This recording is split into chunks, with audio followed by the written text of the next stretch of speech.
지난 2, 3년 지나면서 근래에 제가 매우 좋아하는 찬양이 한 곡 있습니다. You Raise Me Up 이라는 찬양입니다.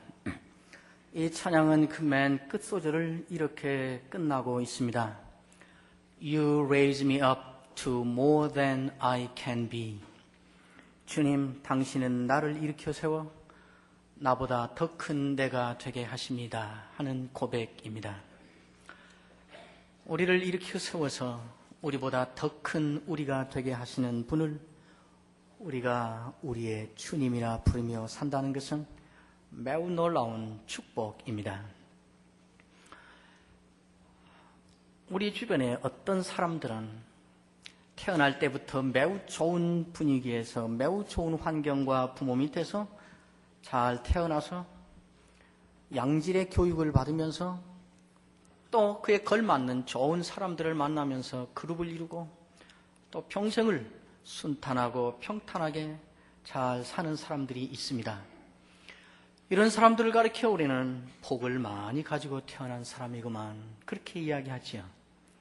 그러나 어떤 사람들은 참으로 기구한 운명이라고 밖에 말할 수 없는 어려운 상황 가운데서 태어나서 어렵게 힘들게 고달픈 인생을 사는 사람들이 있습니다.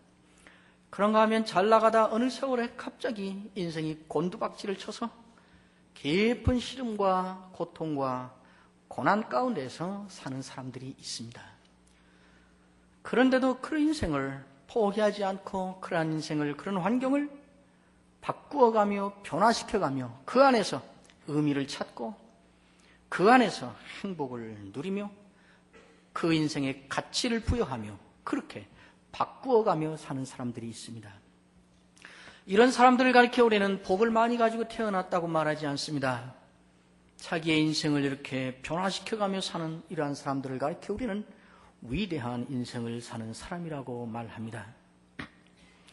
우리 가운데 어느 누구도 우리 자신을 복을 많이 가지고 태어난 사람으로 만들 수는 없습니다.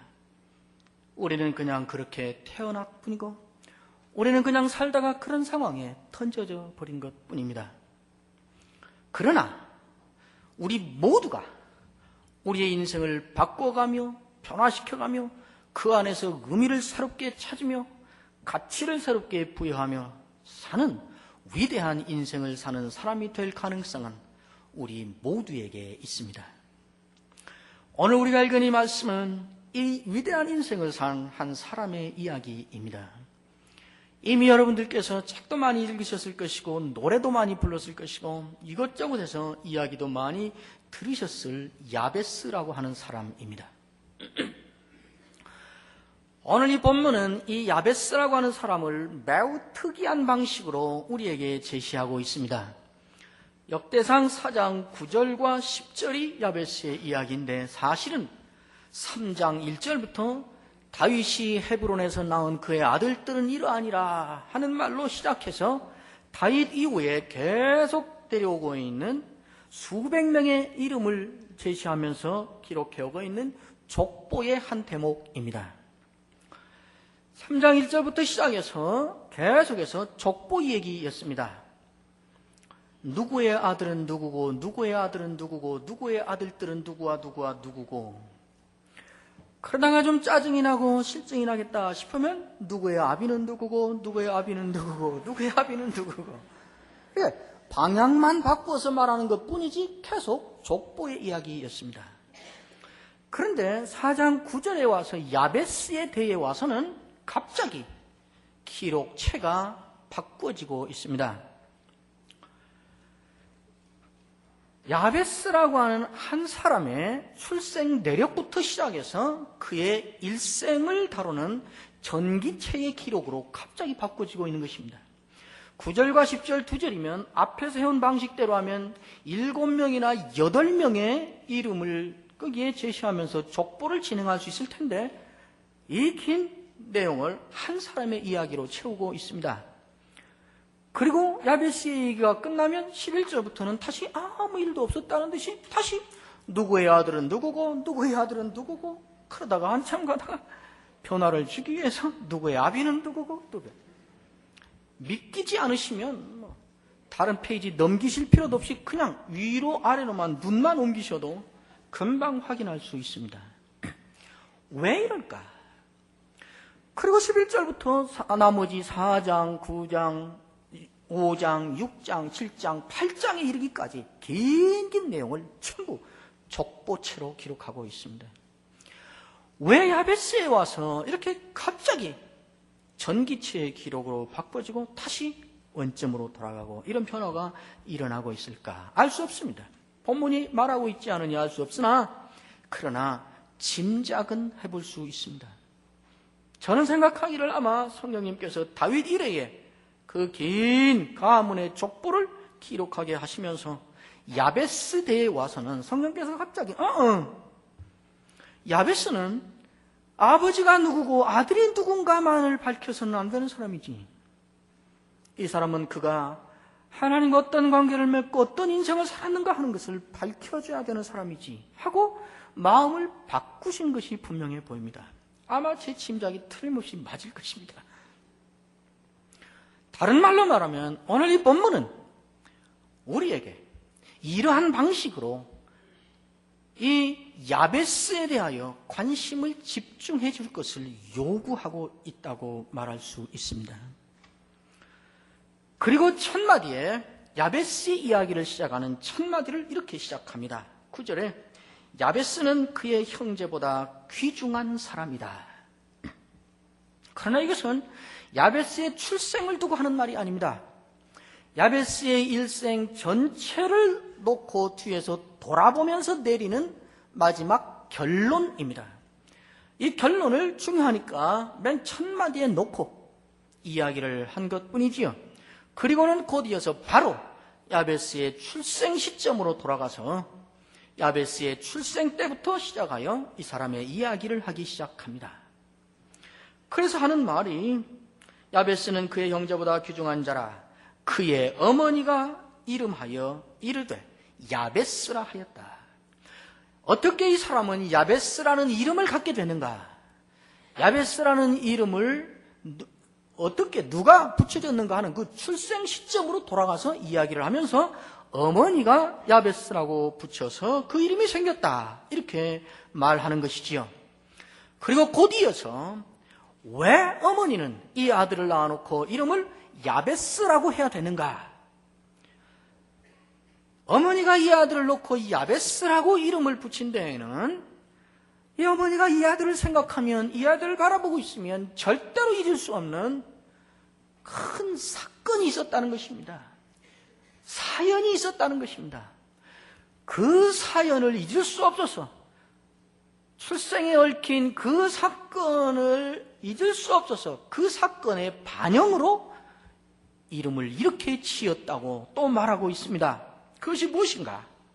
9절에 보시면 그의 어머니가 이름하여 이르되 야베스라 하였으니 이는 내가 수고로이 낳았다 함이었더라. 이 아들을 낳아놓고 어머니가 절대 잊을 수 없는 그 사건 때문에 이름을 야베스라 했는데 그 사건이 무엇인가? 내가 이 아들을 낳을 때 수고로이 낳았다 하는 말입니다. 이건 매우 격조가 있는 점잖은 말이지요. 내가 이 아들을 수고로이 낳았다. 그러나 이 말을 아주 원색적으로 뜻이 잘 통하는 막말로 하면 무슨 말일까요? 어떻게 말할 수 있을까요? 나 이 자식 낳다 죽을 뻔했어. 그 말 아닌가요? 나 이 아들 낳다가 목숨 날아가는 줄 알았어. 나 이 아들 낳다가 죽는 줄 알았어. 그 말이었지요. 이 이름을 붙여준 어머니의 입장에서 보면 그 말이고, 야베스라는 이름으로 불리는 아들의 입장에서 보면 이게 무슨 말일까요? 너는 이 땅에 나오는 순간부터 네 애미 잡을 뻔한 놈이야. 말이 너무 상스러운가요? 그 말 아니에요. 야베스는 이렇게 태어났습니다. 야베스라고 하는 글자의 뜻이 고통의 아들이라 하는 말입니다. 또 한 가지 심상치 않은 일이 있었던 것 같습니다. 유대인들은 관례상 아들을 낳으면 아버지가 이름을 짓게 되어 있습니다. 그런데 야베스는 어머니가 이름을 지었다 그럽니다. 사생하였는지, 순간에 남편에게 버림을 받았는지, 아니면 아버지가 죽었는지, 무슨 사연 곡절이 있었는지 우리는 알 수 없지만은, 그러나 어머니가 이름을 지었다는 이 말 자체가 이미 이 아들이 태어나는 상황 자체가 심상치 않고 정상적이 아니었을 거라는 짐작을 등이 가능하게 합니다. 아마 야베스가 갓난일 때는 안고 야베스 하면 그랬겠죠.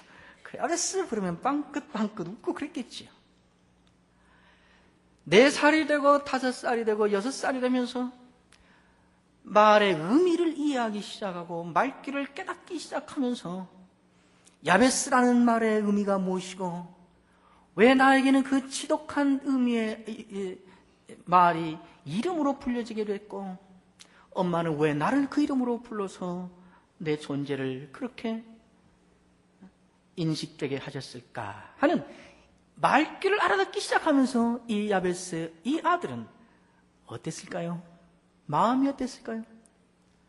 그의 정서가 어떻게 형성되어 갔을까요?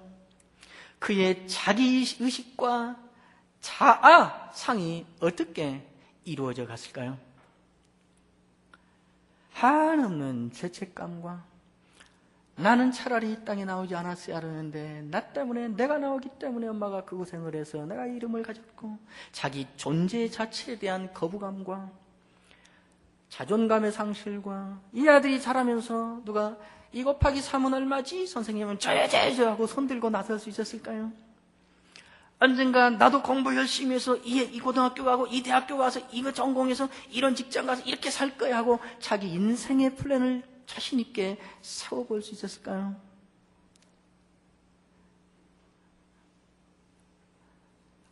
신학대학원 교수라면서 있는 말만 가지고 하지 본문에 있지도 않은 말을 가지고 왜 이렇게 추리소설을 쓰는가 하는 생각이 드세요? 이거는 상담학도 아니고 심리학도 아니고 교육학도 아니고 추리소설도 아니고 우리의 삶의 현장에서 우리가 매번 겪는 삶의 경험입니다. 저는 야베스의 이 대목이 누구라도 확실히 실감이 납니다. 야베스가 어떻게 자아의식을 가지고 사춘기를 지나며 청년기를 지나며 그래서 그의 인생의 모습이 어떤 방식으로 어떤 유형으로 형성되어 가서 어떤 현실의 인생을 살았을까 하는 것이 너무 생생하게 실감이 나요, 저는. 왜냐하면 저에게도 저희 형제에도 이런 형제가 하나 있거든요. 물론 이름이 야베스는 아닙니다. 그러나 상황이 말이에요. 저는 8남매로 자라서 지금도 8남매입니다. 아무도 안 놀라시는 것 보니까 이게 무슨 말인지 잘 모르시는 것 같은데 8남매라는 말은요, 형제와 자매가 8명이라는 말입니다. 그래서 바로 윗 형님은 지금 나이가 60이 다 됐습니다. 제 어머니 돌아가신 지가 13년이고 아버지 돌아가신 지가 11년입니다. 오랜 세월 전입니다.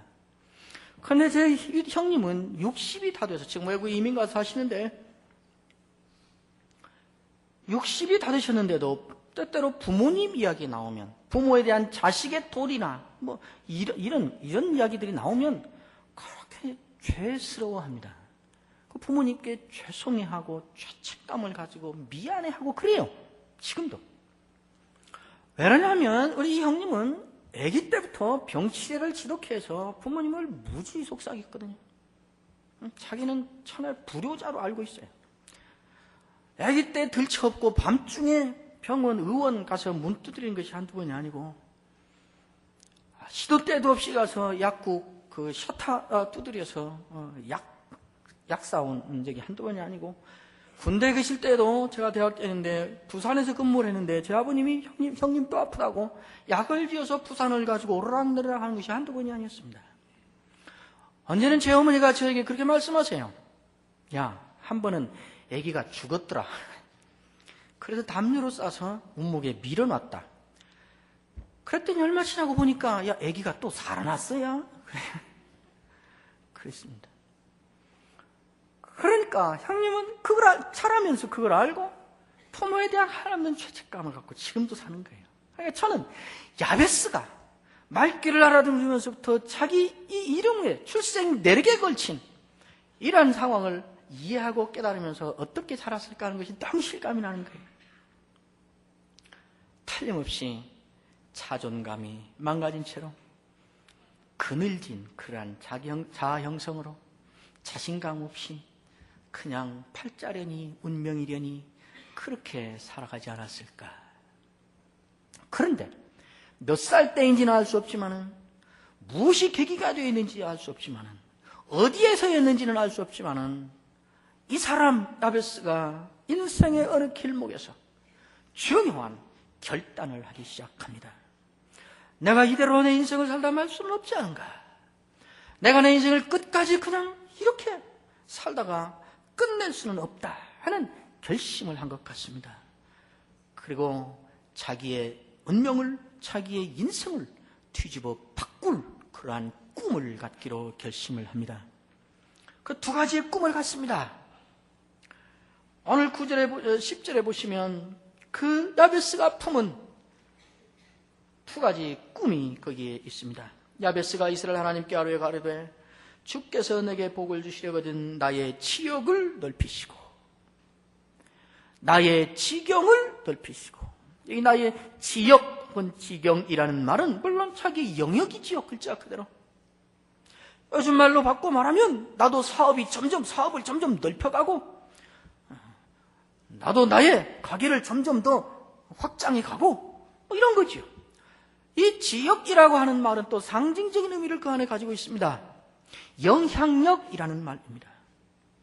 나도 이제 사람들 앞에 당당히 나서서 다른 사람들에게 영향력을 주고 다른 사람들을 지도도 하고 다른 사람들을 이끌기도 하고 이런 인생을 살기로 꿈을 갖는 것입니다. 그리고 두 번째 꿈을 또 갖습니다. 그 이어서 말하기를 주의 손으로 나를 도우사 나로 환난을 벗어나 내게 근심이 없게 하옵소서. 내가 언제까지나 나에게 주어진 현실을 운명처럼 숙명처럼 팔자처럼 불가항력적인 것처럼 받아들이고 거기에 얽매여서 눌려서 살 수 없다. 나도 내 현실을 부딪혀서 극복하고 정상적인 삶을 회복하는 삶을 살겠다 하는 꿈을 가진 것입니다. 환난을 벗어나 근심이 없는 삶을 살겠다. 이 두 가지 꿈을 가졌습니다. 매우 좋은 꿈이지요. 우리 모두가 이런 꿈을 가질 수 있고 당연하지요. 갖는 게. 또 우리 아이들이 이런 꿈을 갖고 언젠가 와서 엄마, 아빠, 나 내 인생에 대한 꿈을 가졌어요. 나도 점점 내 인생이 확장되고 다른 사람들 앞에 점점 영향력도 많이 넓히고 이런 인생을 나도 살 거예요. 또 두 번째, 나도 살다가 어떤 어려운 현실을 만나도 거기에 굴복하지 않고 굴하지 않고 부딪혀서 극복하고 정상적인 삶을 회복하는 인생을 나도 살기로 작정했어요. 그러면 여러분들 좋은 꿈 가졌네. 사람이 모름지기 그런 꿈을 가지고 살아야지 잘했다 그러겠지요. 그게 당연하죠. 그러나 우리가 앞에서 본 야베스의 처지와 현실과 우리가 가졌던 그 생각이 맞다면, 그런 상황에서 야베스가 이런 꿈을 가졌다면 우리는 그 말하는 야베스에게 뭐라고 할까요? 꿈도 야무지구만. 그렇게 말을 누가 뭐 그렇게 못해? 말한다고 누가 뭐 과태료 매기냐? 무슨 말인가 하면 100% 실현 불가능한 꿈이라 그 말입니다. 현실적으로. 비유적으로 말하면 이런 경우나 마찬가지일 것입니다. 아무것도 가진 것이 없어서 하루에 한 끼 해결할 능력도 없어서 오다 가다 혹시 친구 만나서 누가 떡라면이라거나 사주면 먹고, 야, 오늘은 재수 좋았다. 한 끼는 이렇게 때웠다. 그러면서 사는 처지에 있는 사람이 어느 날 갑자기 와서 나도 결심했어요. 꿈을 가졌어요. 나도 내 손으로 선교사 10명을 파송할 거예요. 그리고 나도 내 힘으로 교회당을 멋지게 지어서 하나님께 드릴 거예요. 그런 꿈을 가졌다 그러면 여러분 뭐라고 하실까요? 황당하구만. 우선 네 밥 하루 세 끼 먼저 해결하고 그러시지 않겠어요? 야베스가 가졌다고 하는 이 꿈의 내용이 현실적으로 볼 때 그럴만한 처지라 그 말입니다. 그러면 야베스는 왜 이런 꿈을 갖기로, 왜 자기의 인생을 이렇게 뒤바꾸기로 결심을 했을까요? 어차피 이렇게 사는 인생인데 말이라도 좀 호탕하게 하다가 살자까지까. 그래서 배짱이 생겨서 그랬을까요? 아니면 갑자기 어디 숨겨놓았던 조상님의 땅이 나타나서 한몫 생겨서 이제 자신감이 생겨서 그랬을까요? 아니면은 말이 시된다더라. 자꾸 긍정적으로 말하면 그대로 된다더라. 긍정의 힘을 믿고 자기 최면을 거느라고 그랬을까요? 아니면 자꾸 할 수 있다, 할 수 있다, you can do, I can do, we can do, can do 계속 말하다 보면 최소한 캔디라도 생긴다. 그래서 그랬을까요? 아무것도 아닙니다. 야베스의 이 결심을 듣는 세상 모든 사람들이 황당하다 그러고 100% 불가능하다고, 현실성이 없다 그러고 그런다 할지라도 이 결심을 하고 이 결단을 하고 이 꿈을 갖기로 결단한 야베스 본인에게 있어서는 이것은 실현이 확실한 꿈이었습니다. 그걸 어떻게 하는가? 야베스는 그럼 무엇을 근거로, 무엇을 가지고 이 배짱 좋은 꿈을 가져서 자기의 운명을 뒤바꾸고 자기의 현실을 극복하는 인생을 살겠다는 이러한 결단을 한 것인가? 무엇을 근거로 확신을 가는 것인가? 오늘 10절에 우리에게 다시 그것을 분명하게 말해주고 있습니다. 야베스가 이스라엘 하나님께 아뢰어 이르되 주께서 내게 복을 주시려거든 나의 지역을 넓히시고, 이전에 우리가 사용했던 개역성경엔 주께서 내게 복을 더하사 나의 지경을 넓히시고 이렇게 되어 있고, 우리가 지금 사용하는 이 개역 개정에는 주께서 내게 복을 주시려거든 나의 지역을 넓히시고 이렇게 되어 있습니다. 뭐라고 했든지 간에 내용은 똑같습니다. 야베스에게서는 하나님이 내게 복을 주시면 나도 내 운명을 뒤집을 수 있다. 하나님이 내게 복을 주시면 나도 내 인생을 뒤바꿀 수 있다 하는, 하나님이 복 주시면 된다는, 복 주시는 하나님에 대한 확신에서 그것을 근거로 가진 꿈이었습니다. 여러분, 하나님이 복 주시면 됩니다. 온 세상을 한 손에 움켜잡았어도 하나님이 복 주시지 않으면 잠깐 동안에 그것 흙먼지 될 수 있습니다. 아무것도 잡은 것 없어도 하나님이 복 주시면 그 인생을 얼마든지 행복해하며 당당해하며 거기에서 의미를 찾으며 가치를 부여하며 살아갈 수 있습니다. 야베스는 하나님이 내게 복 주시면 나도 내 운명을 뒤바꿀 수 있다. 그것이 야베스의 비밀이었습니다. 두 번째, 그가 가진 확신의 근거가 있었습니다. 그래서 야베스는 그렇게 말합니다. 주의 손으로 나를 도우사 나로 환난을 벗어나 근심이 없게 하소서.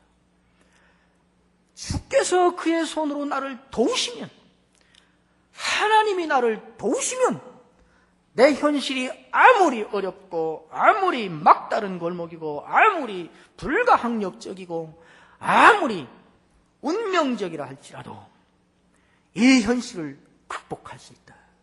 이 현실을 극복하고 정상적인 삶을 회복할 수 있다 하는 확신을 가진 것입니다. 하나님이 내게 복을 주시면, 하나님이 그의 손으로 나를 도우시면 나도 내 운명을 뒤바꿀 수 있고 나도 내 현실을 극복할 수 있다. 하나님의 하나님 되심에 대한 믿음과 확신이 너무 분명하니까 세상 모든 사람이 보아도 통쾌해 같고 황당한 그러한 꿈을 자신만만하게 갖기로 결단하고 인생을 새로 출발할 수 있게 된 것입니다.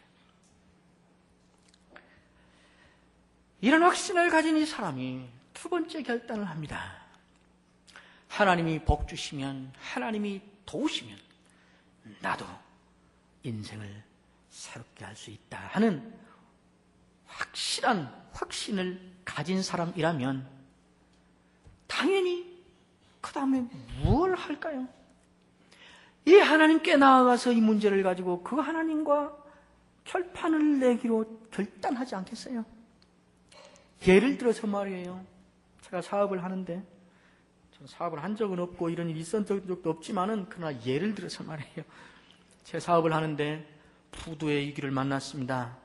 이 부도를 막지 못하면 모두가 망하고 다 죽게 되어 있고 끝장인데, 어떻게든지 막아야 되는데 막을 길이 없는데, 이 부도를 잠시 막고 미루고 이렇게 보류할 수 있는 길이 하나 있다를 알았어요.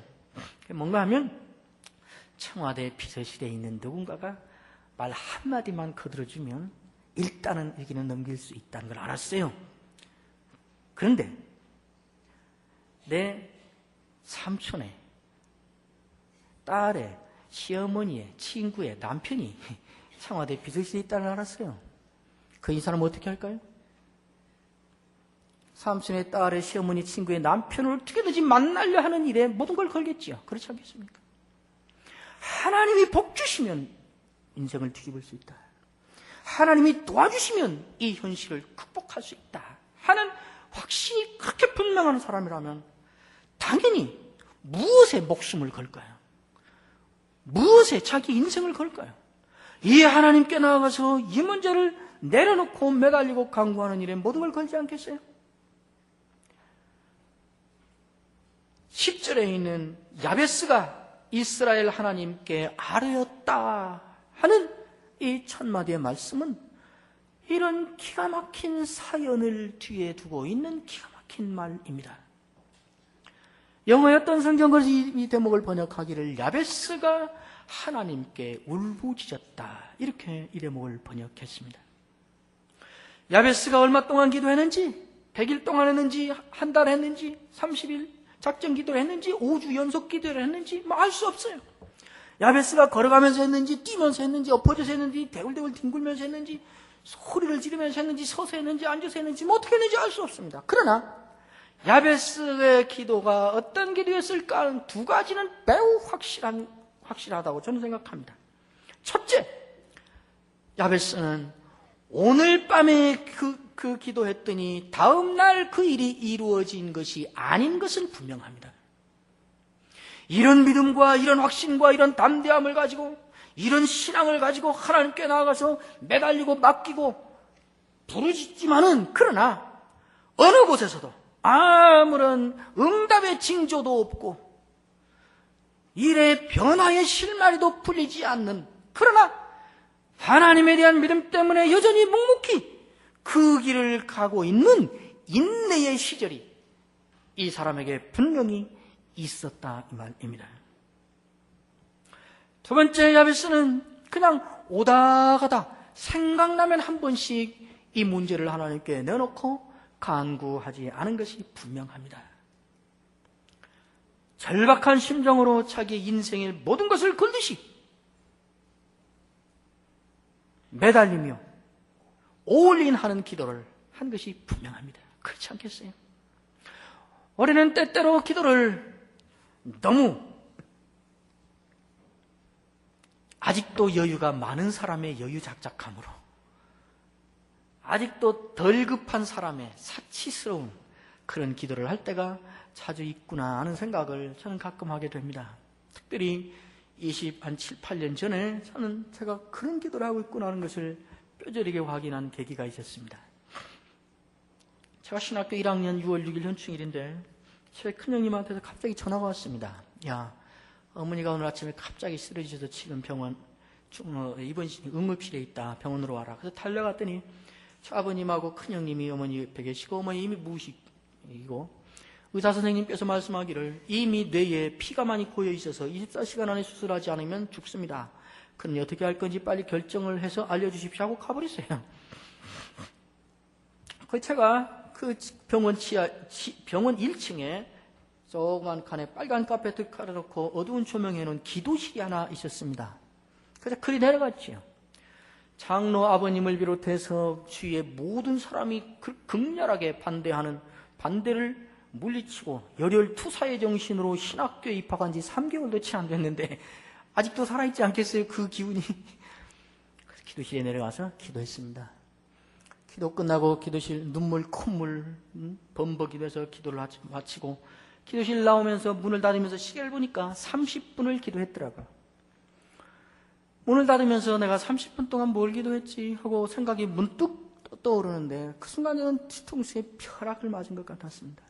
30분 내내 한마디밖에 기도하지 않았더라고요. 하나님, 우리 어머니 좀 살려주세요. 우리 어머니 좀 살려주세요. 오랜 세월이 안 되면 5년만이라도 좀 살려주세요. 하나님, 우리 어머니 좀 이 말밖에 안 했더라고요. 하나님, 이번에 우리 어머니를 살려주시면, 기적을 보여주시면 참 하나님이신 줄 제가 믿고 더 헌신하고 더 충성하고 주의 일에 더 제 일생을 바치겠습니다. 이따위 말들은요, 생각도 안 나요. 생각도. 정말 다급해지니까 이제는 끝이다. 이제는 하나님이 어떤 수를 쓰시지 아니하면 끝장이다 하는 절박한 상황에 딱 부딪히니까요, 뭐 하나님을 달래고 뭐 하나님의 흥정을 하고 하나님 이거 안 해주면은 이제 하나님의 영광이 땅에 떨어질 줄 아세요? 뭐 이런 협박 공갈성 뭐 이런 건요 생각도 안 나더라니까요. 그냥 전능하신 하나님 앞에 납작 엎드려진 인간 본연의 모습. 그래서 그냥 얕은 살려달라고 살려주시라고 이것밖에 없더라고요. 저는 그때 기도에 대하여 많은 걸 깨달았습니다. 지금도 정말 급해지면 앞뒤 따질 거 없지요. 그냥 용건만 갖고 매달리지요. 살려주시라고. 저는 야베스가 이렇게 기도하지 않았을까 그런 생각이 듭니다. 여러분, 우리가 주어진 현실을 하나님이 우리에게 주신 것으로 받아들이고 거기에 적응하면서 스스로 만족하면서 감사하면서 사는 자족하는 신앙은 매우 중요합니다. 지독히 어려운 상황 속에서도 감사의 제목을 찾으며 나에게 주어진 현실을 하나님이 주신 것으로 받아들여서 순응하며 그 안에서 감사하며 이렇게 사는 것은, 자족하는 신앙은 매우 수준 높은 신앙입니다. 그럼 매우 귀한 신앙입니다. 그러나 어느 때는 말이에요, 우리 하나님께서 우리가 던져진 현실 가운데서 너는 네 그 현실에서 내가 너의 누구라고 믿는지, 너는 나를 어느 정도 믿는지 너의 믿음을 내가 보고 싶다 하실 때가 있습니다. 어느 때는 올해는 우리의 운명을 뒤집어 바꾸고 우리의 현실을 극복하려는 그러한 적극적이고 공격적인 그러한 모습으로 나아가야 될 때가 있습니다.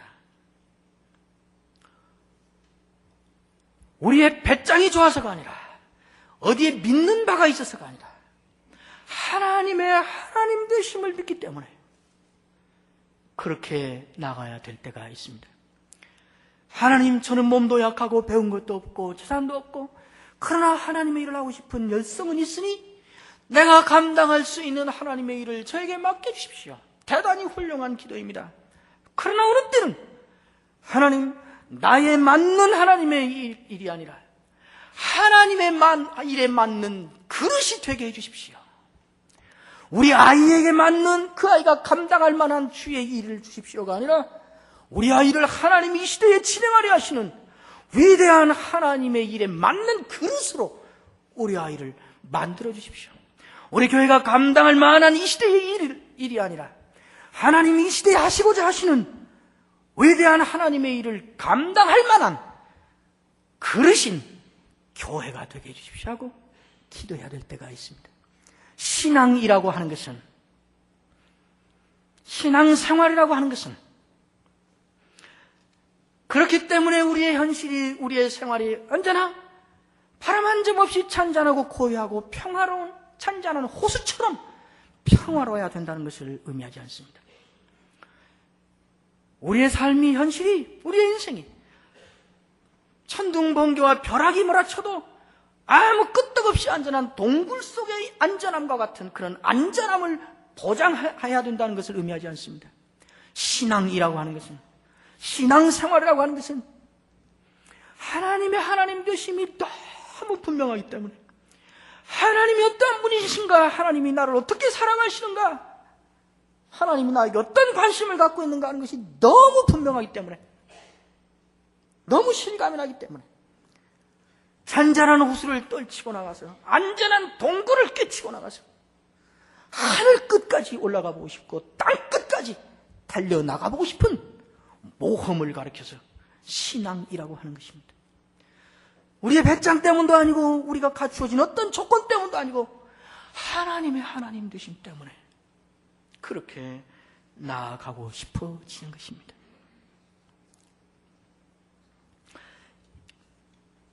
이렇게 다가온 야베스를 하나님은 어떻게 하셨는가? 응답하셨습니다. 야베스의 이야기를 하면서 9절 첫마디에 던졌던 야베스는 그 형제 중에서 가장 존귀한 사람이었다라고 하는 이 말은 이런 사연을 뒷배경으로 해서 나온 결과였습니다. 야베스의 이야기 가운데 저를 가장 감동시키고 가장 부럽게 하고 가장 신나게 하는 대목은 야베스는 존귀한 인생을 살았다는 대목이 아닙니다. 야베스의 이야기를 하면서 마지막 마치는 마지막 마디가 저는 가장 신바람이 납니다. 그리고 부럽습니다. 10절의 마지막 말씀이 야베스의 이야기 마지막 마감하는 말이지요. 야베스는 하나님께 아뢰었더니, 그리고 마지막 말은 하나님이 그가 구하는 것을 허락하셨더라. 야베스는 하나님께 허가를 신청하였더니 하나님은 그에게 허가장을 발부하셨다. 얼마나 멋있어요. 그렇잖아요. 그 전에 보니까 구청장이 발부하는 건축허가장 하나 받고도 너무 좋아서 저한테 전화해서 목사님 나왔어요. 뭐가 나왔어요? 아들이 나왔어요? 딸이 나왔어요? 그랬더니 건축허가 나왔어요. 그래서 불러다가 비싼 음식 사줘서 맛있게 먹은 적이 있는데,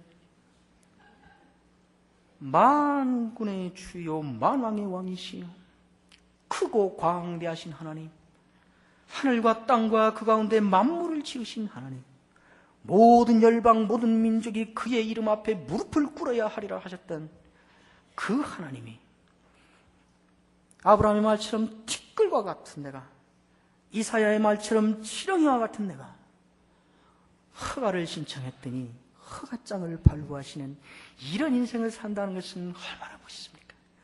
정 목사는 하나님께 허가를 신청했더니 하나님이 정 목사에게 허가장을 발부하셨다. 너무 멋있을 것 같아요. 이런 인생이라면 까짓것 돈 없이 쪼들리며 가난하게 사는 것 마지막까지 그저 재미있게 살 것 같아요.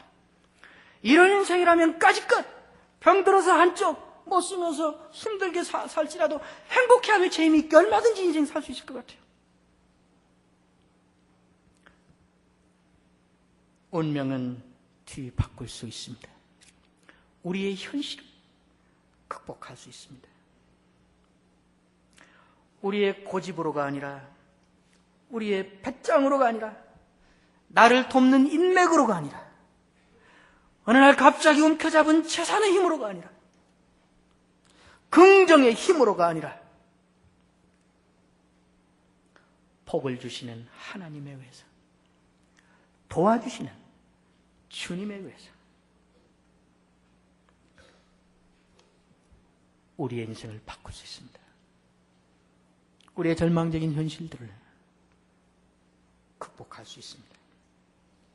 하나님은 우리를 일으켜 세워 나보다 더 큰 내가 되게 하십니다. You raise me up to more than I can be. 이 하나님께 운명을 뒤바꾸고 현실을 극복하려는 하나님의 하나님 되심이 근거한 확신과 믿음의 혼소한 결단을 품고 나아가서 마침내 허락하심을 받는 여러분과 여러분의 자녀들과 여러분의 가정이 되시기를 축원합니다. 기도하십시다. 하나님 감사합니다. 하나님이 계시는 것이, 하나님 우리 아버지시여 우리의 주님이신 것이 이렇게 큰 은혜요 복일 수 없습니다. 우리에게 믿음을 더하여 주셔서 이 하나님을 모시고 사는 자의 당당하고 위대한 삶을 평생 살아가게 하옵소서. 예수님의 이름으로 기도하옵나이다. 아멘.